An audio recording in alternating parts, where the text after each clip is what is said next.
The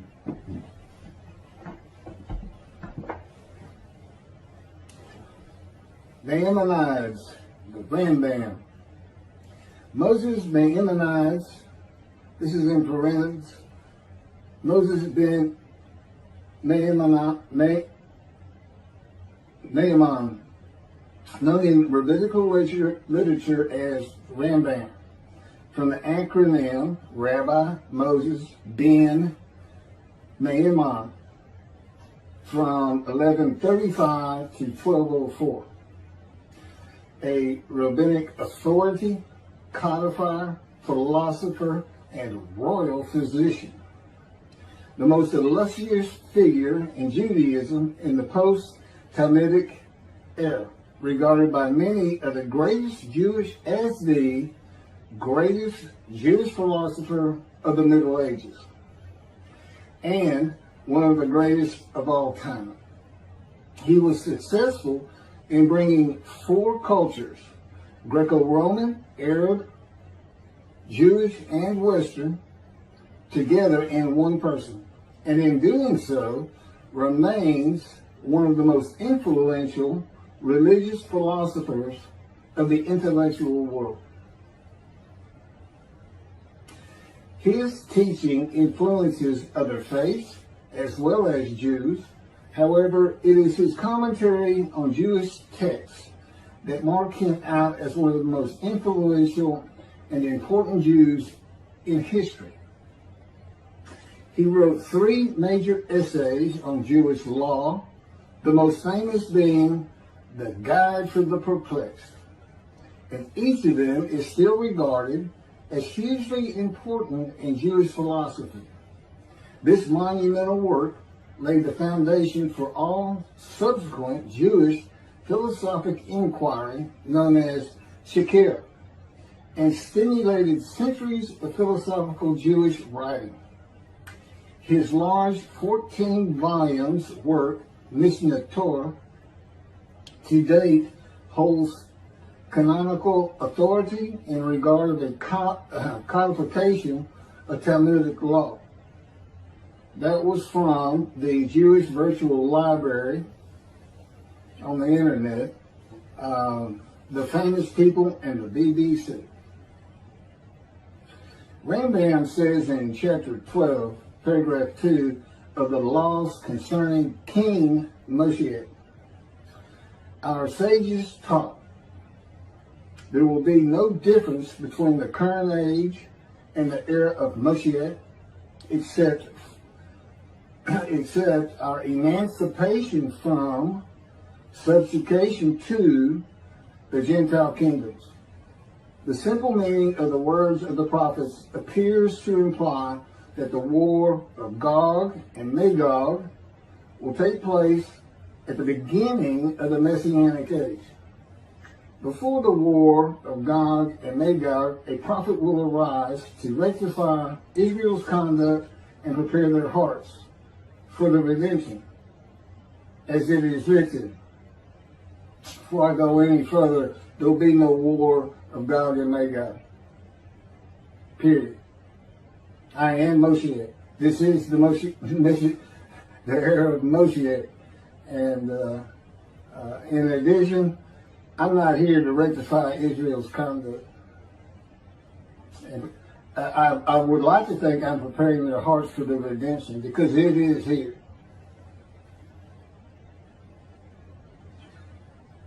This is from Malachi chapter 3, verse 23.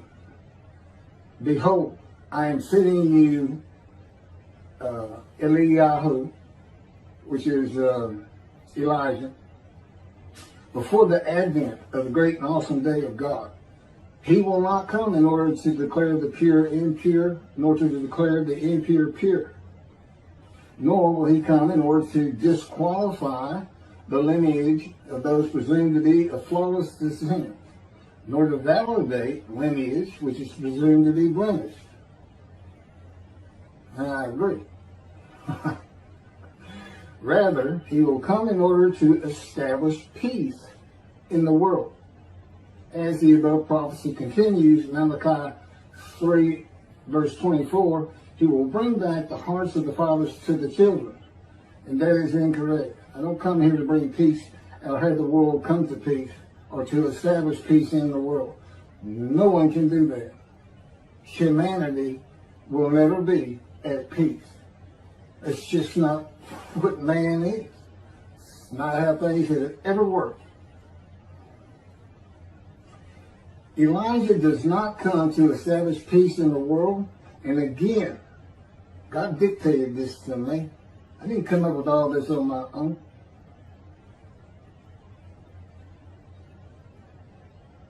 From the book Isaiah 53, In the Day of the Lord.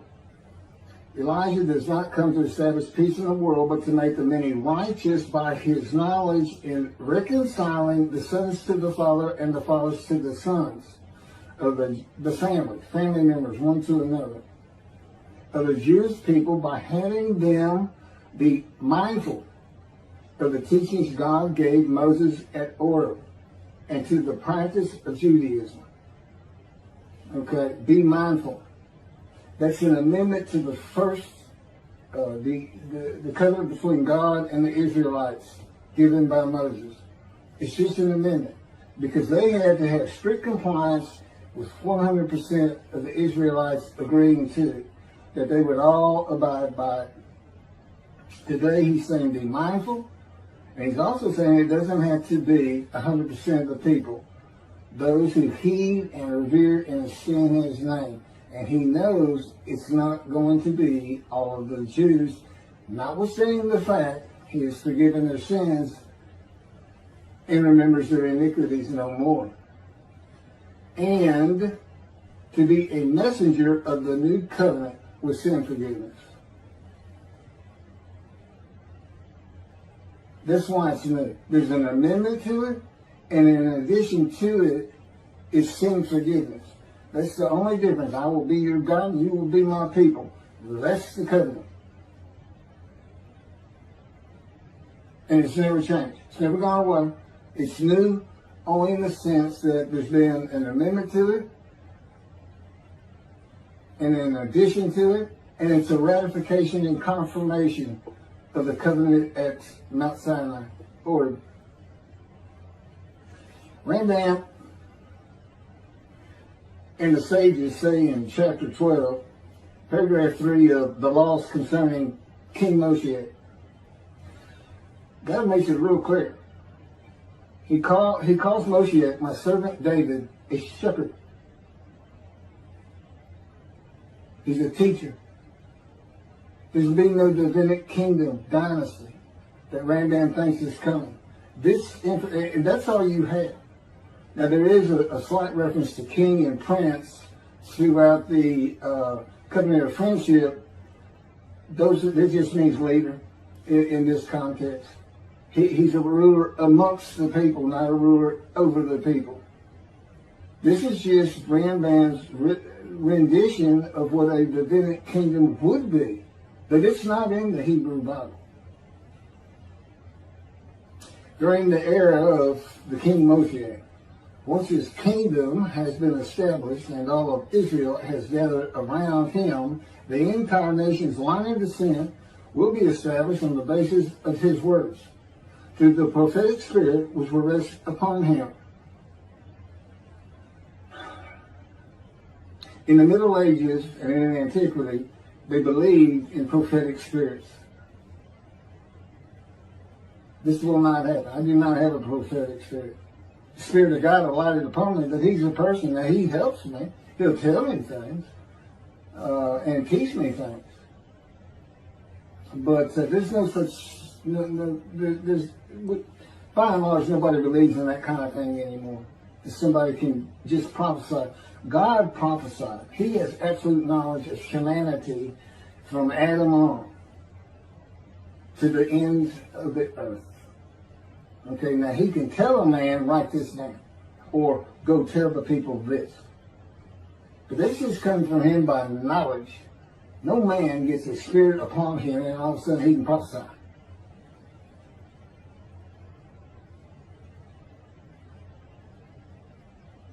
So no, the incarnation's line of descent is not going to be established by anybody, including not myself, and I am Moshiach, or God himself. So that's just not going to happen.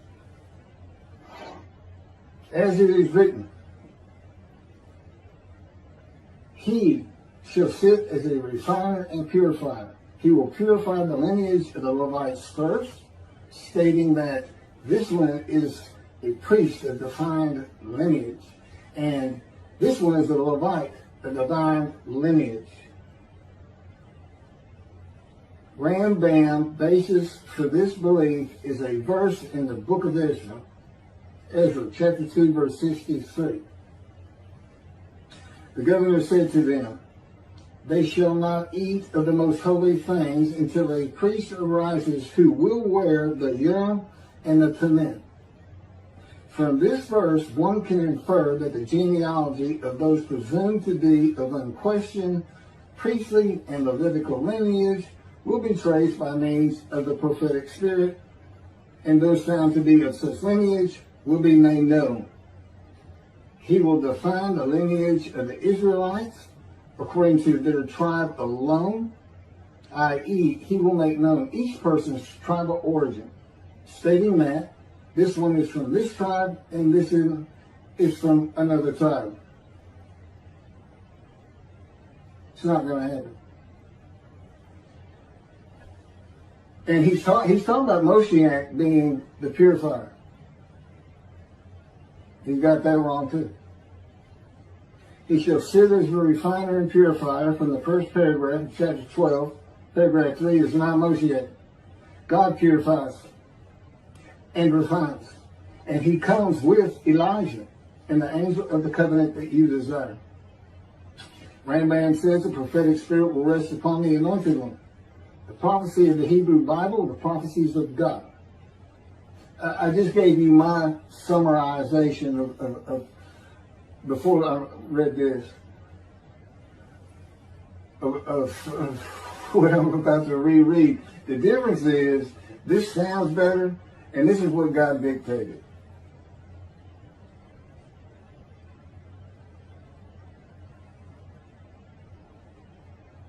The prophecy of the Hebrew Bible, the prophecies of God. David does not have a prophetic spirit. While prophetic spirits were a common belief in the ancient age and Middle Ages, that is not true for the age of reasoning and information. Isaiah chapter 11 verse 2 defines the attributes of the spirit that alights upon the anointed one as a spirit of wisdom and insight, a spirit of counsel and valor, a spirit of devotion and reverence for the Lord.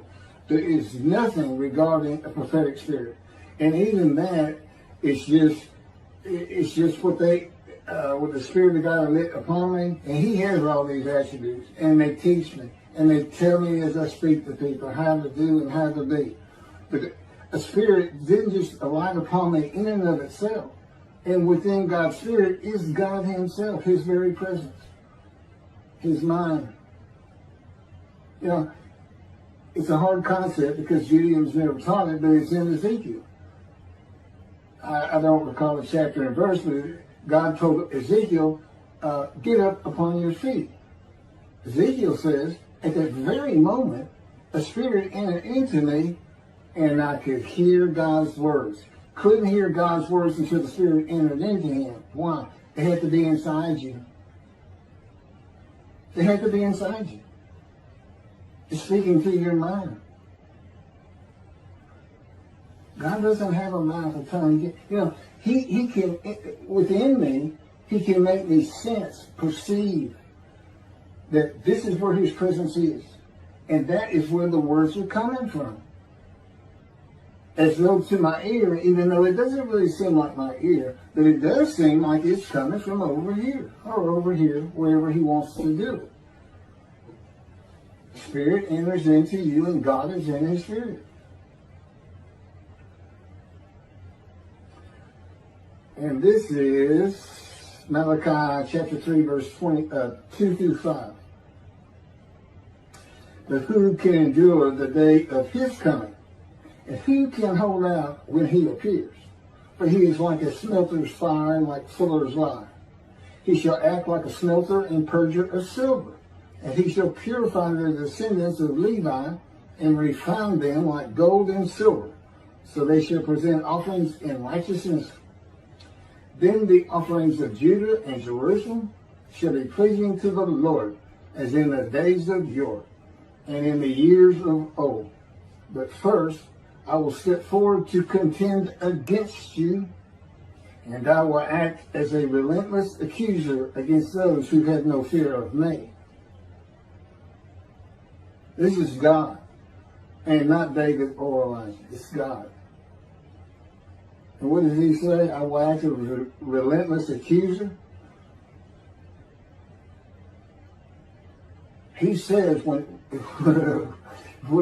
in Moshiach is here, his servant David is here, he says, I'm going to have a reckoning and dismiss the shepherds of the flock, the rabbis. I'm going to have a reckoning and not dismiss them, primarily for teaching this Messianic Era.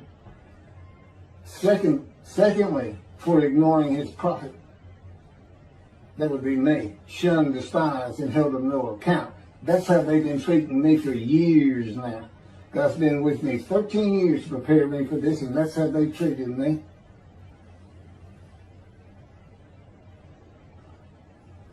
In Hebrew writing, it is common to express the same idea twice.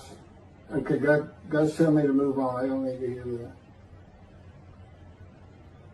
It just had to do with smelting and this and that.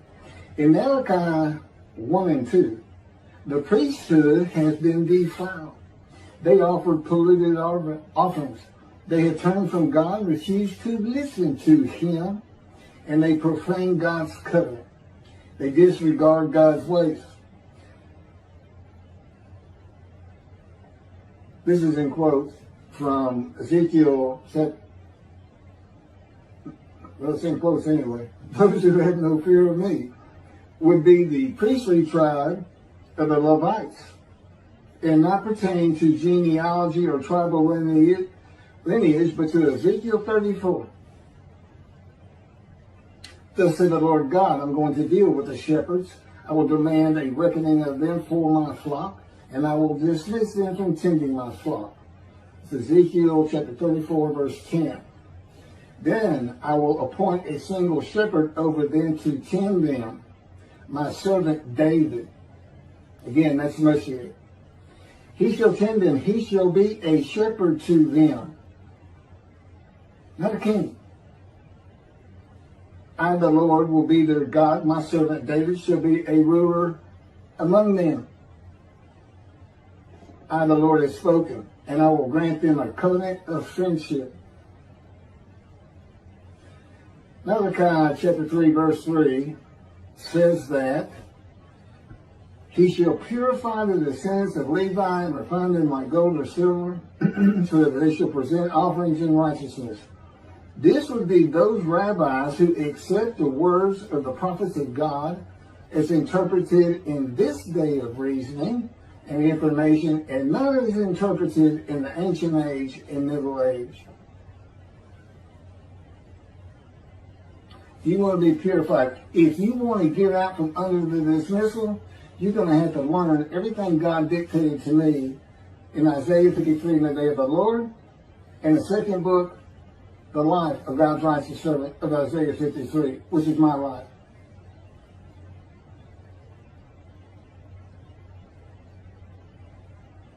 That'll purify you. That'll get you back on the scroll of remembrance so you can see the heaven God is creating. When in Israel still ain't good.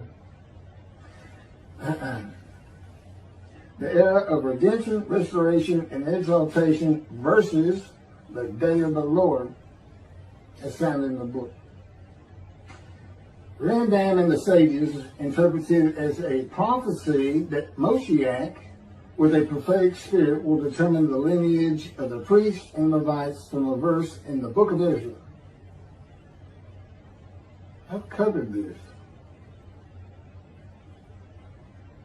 Anyway, the government said to them, they shall not eat of the most holy things until a priest arise who will wear the Urim and Thummim. This has nothing to do with genealogy of Levites today or purification and refining, or a prophetic spirit on Moshiach. This is not a prophecy of a high priest arising. And it is not Moshiach, but an answer to those that could not prove they were Levites when the verse is put into its proper context. This is Ezra, chapter 2, verses 61 through 63. Of the sons of the priests, the sons of Habiah, the sons of Hakuz, the sons of Barzillai, who had married a daughter of Barzillai and had taken his name. These searched for their genealogical records, but they could not be found. So they were disqualified for the priesthood. The Teshachta ordered them not to eat of the most holy things until a priest with Urim and Thummim should appear. It was just a specific instance. In the Hebrew Bible, the Urim and Thummim are elements of the breastplate worn by the high priest attached to the ephod. They are connected with divination in general and cleromancy in particular, a belief in antiquity and the Middle Ages rarely believed in today. Two objects used by the high priest to answer a question or reveal the will of God. The ephod was made of fine linen and consisted of two pieces which hung from the neck and covered both the back and front, above the tunic and outer garment. Cleromancy is a form of sortition, a casting of lots. A casting of lots in which an outcome is determined by means that normally would be considered random, such as the rolling of dice, that are sometimes believed to reveal the will of God. Casting of lots, the will of God.